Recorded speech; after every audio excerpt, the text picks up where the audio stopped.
Good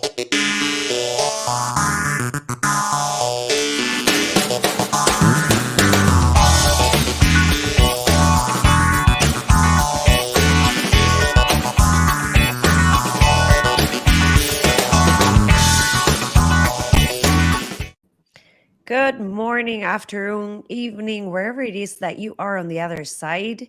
Welcome back to WTF Walk the Floors, all things hospitality training. I'm Michelle Kline with Kline Hospitality, and I'm here with my co-hostess, Stephanie Ledger with First Rate Hospitality. Stephanie, we have a very interesting topic today, something we haven't talked about yet so far. And it's all about hospitality distribution. And I know that we have someone special on the line with us. Kick us off and let us know who this person is. Yeah, well, thanks, Michelle. Welcome back to all of our listeners. Stephanie Ledger here with First Rate Hospitality. And yes, we're so excited to have Fred Bean here from HotelPORT on as our guest speaker today to being able to talk about the hotel distribution and exactly what his company, HotelPORT, does to support in the hospitality industry. So welcome, Fred. Thank you so much for being on our show. Thank you for having me. So let's kick it off. So if you can just give our listeners and viewers your background and how you got to where you are today. Okay, I will try to keep it abbreviated because it's long at this point. I've been in the industry since 1994, so I guess that makes it almost 30 years now. I originally started my career at Hyatt Corporation in the call center in Omaha, Nebraska, starting as a reservation agent, which was supposed to be a summer job.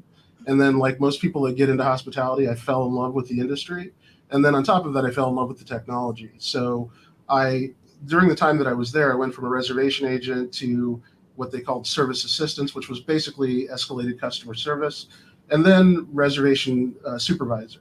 And it was interesting because of the title of your podcast, Walk the Floors. It was actually something that I used to do as a reservation supervisor with my team, where rather than sitting at the desk like most supervisors did, I would actually go out and walk the floors and talk to them where they were so that I could answer problems and questions that they had. And our team's conversion because of that interaction was actually increased compared to other teams. So I love everything about that concept. I think it's a great thing from a management perspective that not enough managers do. So hopefully that resonates with everybody that listens to your podcast. From there, I went to Dallas and worked for a company called Sabre, where we were doing some of the first internet reservations, did many of the first connections to TravelWeb and TravelWiz to really lay the foundation for online travel in general.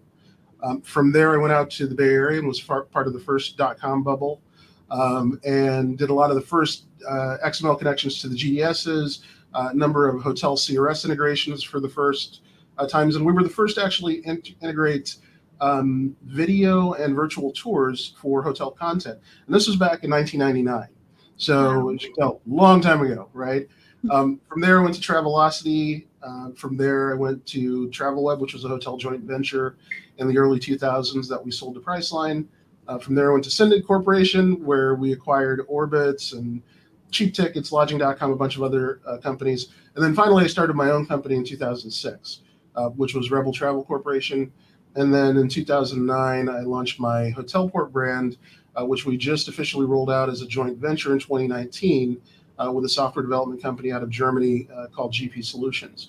And that brings us to where we're at today and the services that we provide to hotels, and obviously sitting on boards and participating in other things as well. I kind of like to say that I've been, if you remember the movie Forrest Gump, I've been kind of like that throughout my hospitality and travel career, because I've been fortunate enough to be involved in a lot of the projects that just happened to create a lot of the foundational elements of where we are today from an online distribution perspective. Wow. What a journey. I know that's a lot, right? That's why it's I've got these. interesting that you said you fell in love with hospitality. Anyone who has surpassed, I want to say, the 10-year mark, at that point you're in love. If you stuck around for that long, you're in love, and you're never going to exit, regardless of what position you're in or what it is that you're going to be doing. It's always going to be related to hospitality. That's right. Into you. I agree. it's a multifaceted love, I think, of the business, because obviously I love the technology and love everything about that. But I also work with a lot of hoteliers on a daily basis, and have over the years. And I work in the context of helping them solve problems. And distribution is one of those tools that helps facilitate that. But listen, I hear hoteliers every day, their frustrations, their concerns, where there are challenges. And my objective in starting HotelPORT was to be that company that could help hotels solve their problems, not just come in and go, hey, I want to sell you something because I know you've got budget, so let me do this. It's, I'm not going to sell you something that you don't need. So if we talk and you tell me, yeah, you know what, we've got all this stuff covered, congratulations, that's fantastic, good on you. We'll move on to the next, because it's all about solving those problems for the folks that really need it. Yeah, I think you have a absolutely. huge advantage, or anyone who's on the vendor side that has been in the industry hands-on has a huge advantage, because now you understand how we operate, and then what are the pain points. So it's so much easier to be able to determine what the right solution looks like that is aligned with whatever brand's budget, because we have an idea of what that looks like. So I think it's huge to go from one side to the other. Yeah. It was a so, and this is part of the reason that I never like to refer to myself as a salesperson. And even when I was running, global sales organizations, I made them change the name to Hotel Relations, because I didn't want to be a vendor, right? And I know that what I always tell my team is that we know we're doing our jobs right when our hotels reach out to us for support and they say, hey, team, because they view us as an extension of themselves. They don't view us as the other, right?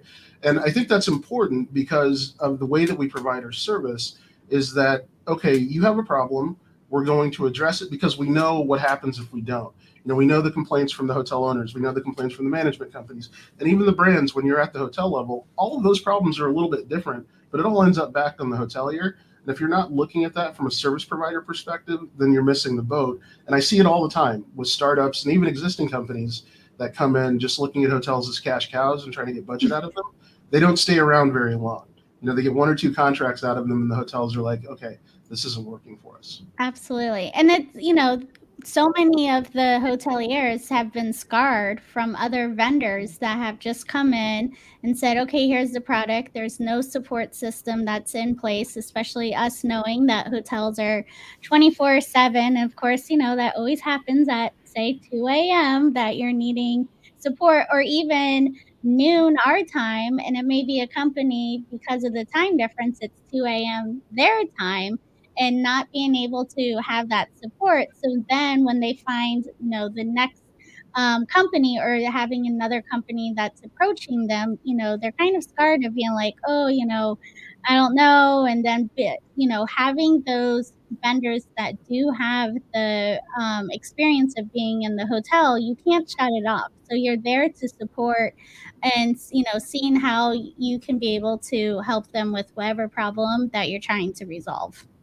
Yeah, I would agree with that. And I think that a lot of vendors, again, I go back to, because it amazes me when I sit on calls and panels and things, and just think about all of the different avenues that people are going through to get money or revenue from hotels. And you think, you're a 250, 300 room hotel. How are you spending all of this money on all these various things? Oftentimes, they're tools that they're not even using. I always ask my hotels, how many dashboards are you logging into on a monthly basis? Because we provide a dashboard because everybody requested it, right? As soon as we launched it, nobody logged into it. It's a wonderful dashboard, but I know that hotels are busy. And so what I told them was, look, we've got this wonderful dashboard. It's there for you. It's great. But if you don't log in, it doesn't matter. We're still going to do the work. It's all proactive. So this is informational for you and actionable for us. But when we talk to them about the other dashboards that they log into, many of them aren't logging into those either, but they continue to pay their invoices on an annual basis. So they're leaking money because of the fact that they're too busy to deal with the tools that they have, and therefore those tools don't provide any value. And so that's what we're very laser focused on, is making sure that we still provide the value, whether or not people are able to log in, and then help them with their other tools. So we started actually logging in to other third-party tools for our hotels to manage them. And that's how we also now started managing their own brand.com content as well, because they just don't have the bandwidth to do it. They need support. The brands aren't doing it, so we're doing it for them. Perfect. So then, for example, what would be a problem a resort or a hotel is trying to solve, and they would be reaching out to HotelPORT looking for services to being able to resolve that problem? Like, what would a problem be, for example? So a very simple problem, for example, is that they're updating their parking fees, for example. So now their parking fees are $50 instead of $40. And they need that to get updated across their third-party channels. Now, for some of our hotels, they may also need it updated on their own brand website as well. So we'll log in, facilitate those updates, and then audit them across the third-party channels to make sure that they're updated as well. Because oftentimes what happens is that content, even though they update it on the hotel website, they don't know how to update it on third-party channels, or they assume that it's getting done. And then lo and behold, a guest checks in, says, "What do you mean parking's $50? I've got it right here." When the guest checks in, guess who's dealing with it? Exactly. That's exactly right. And I understand the frustration and the pain as it relates to that, because there are thousands of travel websites that are out there. Now, not all of them are, great and you want to pay attention to. Most of the hotels are focused on maybe 3 to 4 primary OTAs that they spend 80 to 90% of their time on. But you've got those secondary and tertiary sites out there that are either scraping the data or just have data that they haven't updated in a while, and they've got bad rates, or they're violating rate parity, or they've got outdated content that ends up costing the hotel money because they think, "Oh, this is what it said online. Mr. Hotel, you're lying to me, so you've got to match what's going on," because they're not going to call the third-party site, because the third-party site will say, "Call the hotel. This isn't our hotel content. It's not our fault." And the hotel's like, "I don't even know who you are. Why do you have my information?" And so those are the types of things that we try to address on behalf of the hotels, because there's already that friction between hotels and third parties anyway. Because if you're on any of these groups like on Facebook or Reddit and you listen to the hospitality stories, anytime somebody mentions an online travel agency, you can just wait. There's going to be some fire coming from a front desk agent or a front office manager, because of the fact that I think a lot of it is that they don't understand how the channels work. But because they've had so many problems with content related to those channels, they're just writing it off, because they know that if it's a guest that's coming from there, it's likely going to be a problem. And so we're trying to be proactive in fixing those issues by finding them in advance and hopefully fixing them, so that when the customer gets to the hotel, it's a streamlined process, not going to be something that you have to deal with from a fallout perspective. Wow. Amazing. Fred, do you have a WTF mouth opening moment that you can share with us, perhaps related to this specifically, when you said, maybe we should start doing this? Well, I think so. One major thing is we had a hotel that had rebranded. And this was when we originally started our service in 2009 for Starwood. When they reached out, it was really about just monitoring OTAs and looking at information just to make sure that it is updated, because they were having some general challenges with that. So we were like, okay, great, but there might be a problem with transitions. We should probably start looking at those. And they were like, yeah, okay, maybe. Go ahead and take a look at it. We'll run a couple pilots and see what happens. We had a hotel that was converting from a Comfort Suites, which had free breakfast, complimentary breakfast for everybody, converting to a 4 Points that did not have free breakfast.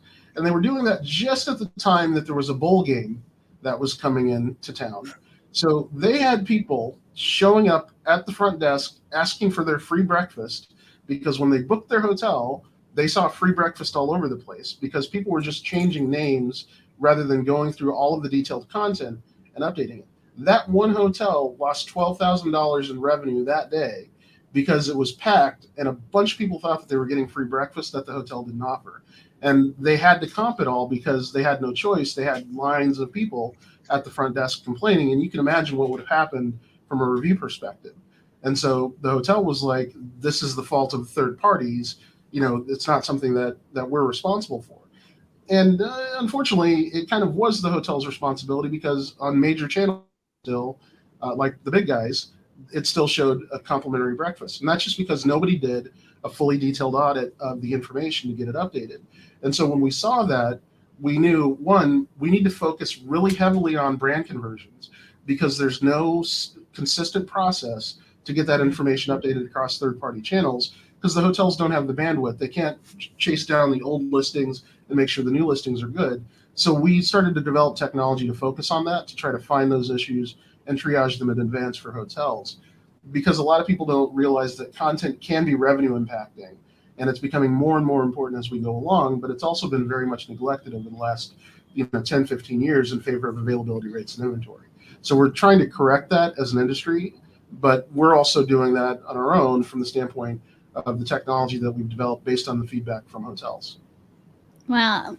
Amazing. And definitely a WTF moment, but also too, how you're saying how you're trying to get on top of it for your clients. And then there's so many new distribution channels or new companies that are opening up. And, especially here in the States, that a property may be like, oh, I just need hotels.com, kayak, all of the major channels that are, that are based here in the United States are popular here.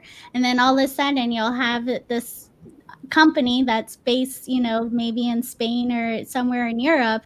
And you're like, wow, how did they have information that was from like 1990 of, about our property, and forget that they didn't do that audit, or they did that audit, but not realizing that they didn't look at it from, people all over the world where they're directed to and being able to book, and that information isn't. And I think that's great that you have this platform and these resources to being able to doing those audits, to making sure that the information is seamless, because we train our front desk agents to say, oh, well, show me your confirmation. And then they're like, okay, here you go. And you're like, no, that's not how it's supposed to work. Right. You're like, I don't know what site that's from, but that's, it's, one of the big things, and the reason that one of the reasons I was excited to talk to you guys is that distribution is a dying art, and it is the plumbing by which everything works in our industry. But that expertise kind of dying off as we go along. I see a lot of roles in organizations that aren't being replaced by people that know what they're doing in distribution. Yeah. Now, it can be taught, but we have to start getting involved at the academic level, because a lot of the hospitality schools don't have distribution in their curriculum. They might have revenue management, but part of the frustration that a lot of hoteliers have is that even when you're going out and doing audits, let's say that you remove your images from Expedia, and all of a sudden they get refreshed because of the fact that they were connected to a third-party channel that the hotel wasn't aware of, because you've got to remove it at the source. Otherwise, it's just going to refresh every time you remove it. And that's what we're seeing a lot. And to me, that indicates that there's a huge gap and an opportunity from an industry perspective, because not a lot of people are talking about distribution.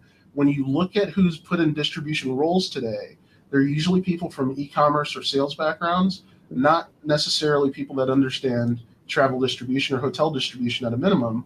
And that becomes problematic, which is great for me, because it opens up more opportunities for us to do things. But I can't tell you how many times I have a conversation with a hotel that has done something on TripAdvisor, so therefore they expect that Google is going to work exactly the same way. And I have to tell them, I'm like, I understand what you're saying, I understand your frustration, but unfortunately, this is how this works. And it doesn't matter, right, when you're getting yelled at by a hotel owner that doesn't understand. But what we try to do is we try to be transparent, and we try to educate, because it's needed. But I'm also trying to put pressure on a lot of the industry associations and those that have, an impact or effect on curriculum development, because distribution has high-paying jobs, it's technology related, and it also creates a career path for those that are in the hotel space that may want to transition into technology, because a lot of those skills are very much needed. As I'm hiring an account manager, I'm looking for somebody from the hotel space, because I want them to understand how to talk to hotels and what their concerns are, what their perspective is, so that when they apply our knowledge to it, they're more well-rounded and can actually speak the hotel speak, and make sure that we're also staying on top of what the concerns are as they evolve, so that we can develop more solutions that continue to help the hotels. Wow. And I think it's also too for the next generation that's entering in and seeing this distribution is also too like the critical thinking, like you having these challenges that with technology and trying to figure out where the source is and how to repair the source. So if it is with those images or with outdated information and you're like, okay, it's all showing on these different platforms correctly, but now here's this one, and why is it still not showing incorrectly? And then, trying to figure it out and being able to overcome it too, I think is, for some people that like to have a challenge. Yeah, absolutely. And when you're dealing with so many different channels that are out there, plus you have tour operators and wholesalers that might have an agreement with a different person in your organization, yet your availability and rates and content show up on channels they weren't intended to because of how everything is kind of blurred now. It's really important to make sure that you have an understanding of how all of those things, piece together. But also so that you have a pipeline of employees, because we know that from a hospitality perspective, it's difficult enough to find resources in general to run a hotel. And it becomes even worse when you talk about things like distribution and marketing, since they are kind of together. And so that's, if there's anything that I could ring an alarm bell, it would be that. Teach more distribution, because more people need to know it. We need more people in the space. And again, those jobs from a career perspective are very good from a pay perspective. So want to make sure that we keep those ranks fully staffed. I love what you said, Fred. I'm passionate about education and development, and it's so critical as we continue to evolve in the way we do business. I'm not sure we are 100% keeping up with our curriculum Mhm. and what are we teaching, right? And can we adapt what we learn in hospitality school and take it into the actual industry and what that looks like? Because there is so much that is different today than when that curriculum was written. So even though we bring into the various educational facilities, we may bring speakers that are in the industry that can bring some light as to what today looks like. I still believe that there has to be a deeper dive into what the curriculum is so that we can start injecting some of these newer concepts, because like you're saying, this is actually a role. This is a job that someone can take. So it's so critical. If there's a nugget that I can take from today to put at the forefront for leaders out there that are listening, is how do we create programs where we can start developing people to comprehend what distribution is all about, and also create awareness on the benefit and the importance of being on top of it, because the reality is that the impact is way grander than we even think of. Absolutely. And I mean, I love that that's resonating with you, because I think it's critical for the future of our industry as we go forward. And, one of I think that the reason that there's always this tension between hotels and third party channels is, one, that hotels don't fully understand it because of the fact that there isn't the education that's happening where it should be, from the curriculum aspect. The second piece of it is the fact that, the digital marketing agencies have done a great job in fomenting this war, because of the fact that they're trying to tell the hotels that it costs you money to sell on an OTA, which of course it does. You're paying a commission. That's fine. But it also costs you money to go out and acquire that customer through paid search or organic SEO. So it's really a matter of where the budget's going. And to be perfectly honest, if you're using the OTAs correctly, because one, you can't compete with them on an ad spend perspective. But once they bring you that customer, then it's on you as a hotelier to bring that hospitality to bear so that you can convert that customer that has been acquired for you into a repeat customer. And that's where I think the two things come together. And once you have that understanding, then the hoteliers can start to really kick butt and be able to remarket to these people that the OTAs have brought to them. Because right now, the only people that benefit between a war between the hotels and the OTAs are digital marketing agencies. And so that's why I want our hotel industry to think smarter and differently about how they deal with distribution, because there are a lot of opportunities that we continue to leave on the table just because we're listening to all of these, talking heads out in the mix that have their own agendas, if you will, and not necessarily what's in the best interest of the hotel. I love Yeah. that. And I Thank think you. of I was going to add on to it as well as, this is a prime example where, it's front desk and revenue management or corporate working in silos and not checking in with with the agent that's checking the guest in. Hey, are you noticing any rates or any distribution channels where we're noticing it says double beds, but really it came across as a king bed.